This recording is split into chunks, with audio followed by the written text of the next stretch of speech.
Oh my God, bro. Our foster, he's not feeling good, and I couldn't sit around just knowing that he wasn't feeling good because I was looking at him. I'm like, buddy, something's wrong with you. Like, you're not feeling good. So I had to wait until 8 o'clock, call the doctor's office that I have him enrolled at. They were able to get him in. So I had to, with my job, I can like pretty much work wherever. So I was chilling at my mom's house doing work and all that stuff, and then I was able to take him to the doctor for them to get him checked up, and he kept pulling out his ear. So I was like, I think that you have an earache. So come to find out, yes, he had an ear infection, and he had like some type of like stomach bug. So he was kind of like lethargic and like laying around and like not really like wanting to eat. So I was like, something's wrong, because a few days ago you're eating and you're acting perfectly happy, and perfect. So I went and I took him to the doctor. I was so happy because I was supposed to take him on Friday, but I didn't take him on Friday because I'm like, look, no, you're sick. You need to be looked at. And the faster we can get, the antibiotics in your system, then you're not going to be so grumpy and in pain, because we all know when it comes to having an ear infection, it's not fun. Oh my gosh, my daughter used to get ear infections all the time, and it used to take a minute for the medication to kick in. So I went and got the medication for him, and all that stuff. They did a wellness check just to make sure he's good, make sure that he's up to date on shots and all of that. I have them like give me their shot records, because usually with us foster parents, they don't give us all that stuff. We gotta get that stuff ourselves. They don't even really tell us nothing about the kid. We have to ask questions. I usually, when they call me, I write down questions, because we've been doing this for so long. I know like what to ask for, and now that we have so many kiddos so far, I know like how to stay organized and what I need. Like for him, I have a little folder that has his immunization records, that has his notice of provider, which is just showing that I have temporary custody of him. And I also have like, what else? Like his emergency contact information, even from the doctor's appointments, like the summary today of everything they did. I asked them if they could print that out. So what I'm gonna do, I didn't have time today, but I told the case manager that I'm gonna take a picture of that and I'm gonna send it to her. So I'm gonna take a picture of that, I'm gonna send it to her. So whenever he goes to doctor visits, dentist appointment, vision doctors, all that, I like to keep all that for my records. In a little folder that I have for the kiddos, and then I also like to send that over to the case manager, so the case manager can see that we are doing our job, and they can also send that over and share it with the parents as well, so the parents can know that the child's being taken care of. When we have kiddos, I am really big on how they look, their hair. When we have little girls, I always keep their hair so cute. Braids, people used to always give them compliments all the time. Even the way they dress, I like my foster babies to look very nice from head to toe. Their hair is always brushed, combed, done. Clothes always neat, always lotioned up, smelling good.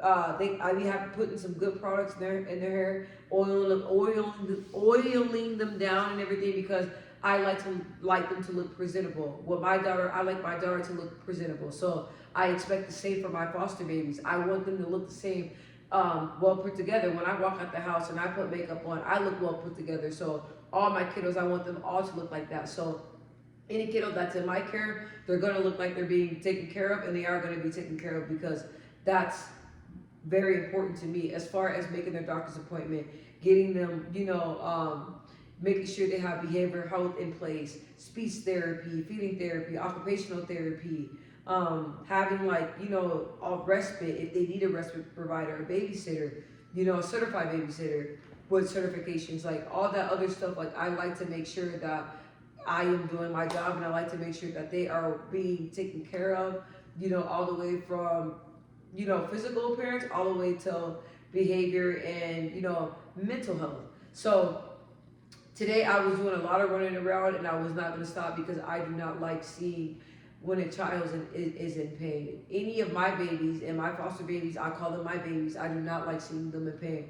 So I was not going to stop, exhausted and all, busy and all, work and all. I got him to the doctor, and I was not going to stop until they gave him the medication and they laid eyes on him. So I'm happy now, because now he's on the road of recovery. He's sleeping. I'm trying to get him on like a sleep schedule, because I noticed like the first couple of nights he didn't really sleep. He was up all night, but he's also in an unfamiliar, environment as well. So, but I really want to at least get him down to bed at like 7:30, 8 o'clock, to get him on that regimen because I'm really big on that. So it's a lot of running around, guys. So if you guys have paid time off, sick time, make sure you have it because when you foster, you're gonna need it. You're gonna need it on some days, you know, and make sure you have a lot of support as well.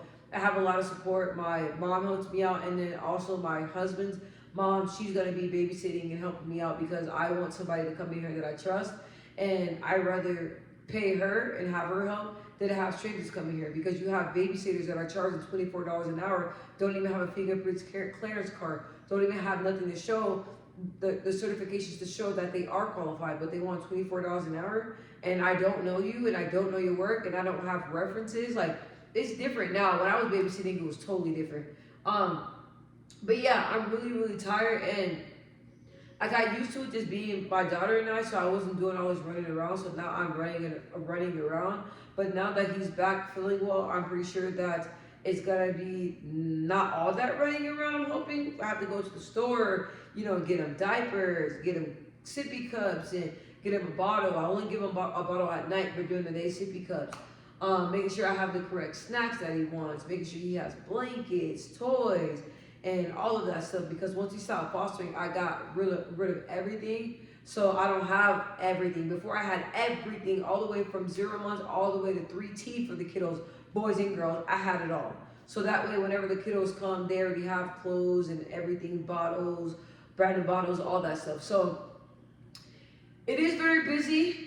And on top of me trying to do my YouTube channel, working, I got to meet with the band. I got to talk to them because we're supposed to be meeting back up. I got a lot of things going on and just putting fostering in there as well. But you just have to stay very, very organized, my foster parents or my future foster parents. Once you stay organized, everything will be, everything will be busy. But once the child comes in here, 9 times out of 10, if it was neglect, which a lot of it, the cases are neglect, you're going to have to do all you can to catch the kids up on shots and doing a lot of running around. But once you get them situated and you get a routine going, then that's when it's, it's going to be start to get easier. So he's asleep. I'm tired. So I'm about to lay down and I can't wait for the weekend. I really can't because I'm about to be big chilling. Most definitely on Sundays. Sundays are my chill days. And, we got lucky because the foster baby, he's real easy. Like, he runs around, he sits on the couch,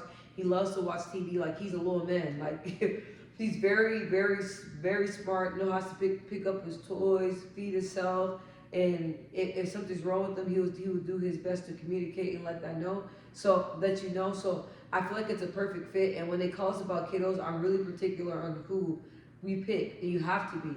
So even if you're kind of like, they tell you about a kiddo and you're like, don't get them. Don't take them. If you're not like, okay, this is a good fit, I'll take them. When you're like that, take them. Because 9 times out of 10, they're going to be a good fit. But if you're hesitating and they tell you some things that don't really match with the family, no. See, the thing about me is that, like, we got like 4 or 5 different referrals before we got this placement. And I was just saying, no. And they contacted me about siblings. And I said no to siblings.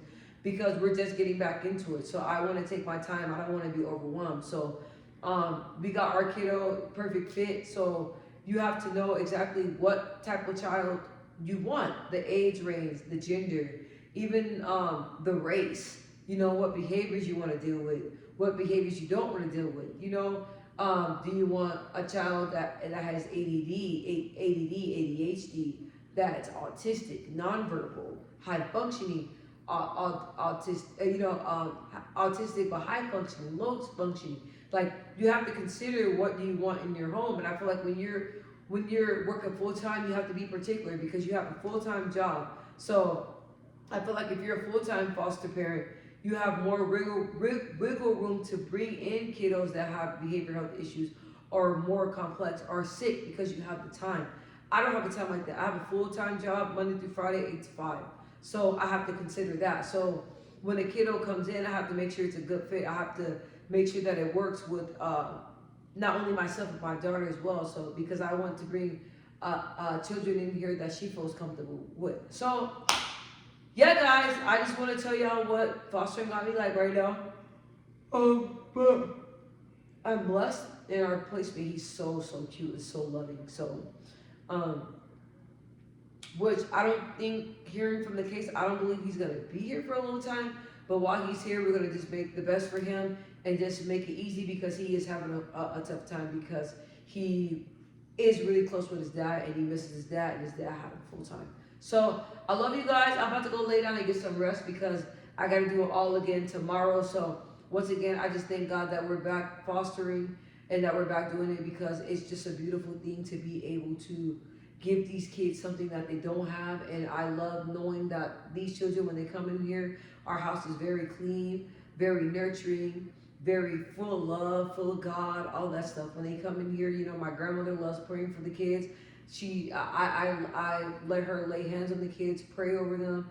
And I remember she prayed for one of my foster babies. My foster baby was just relaxed and just fell asleep. So it's just a loving environment here. The kids feel it because even when our other kiddos have to leave, they cry because they love it here. And that's how it should be. You shouldn't, a foster child, if a foster child is sad in a foster home, and or say when some children express that they're not being treated right, that really breaks my heart. So I love you guys. I just wanted to do this video. I tell myself when I have free time afterwards, when I'm relaxed and stuff, I'm gonna just start recording, just start doing content on whatever it is I'm feeling, so that way you guys invite y'all into my world, let y'all know what it's like, because y'all my friends. I love y'all. Okay, well, good night. Bye.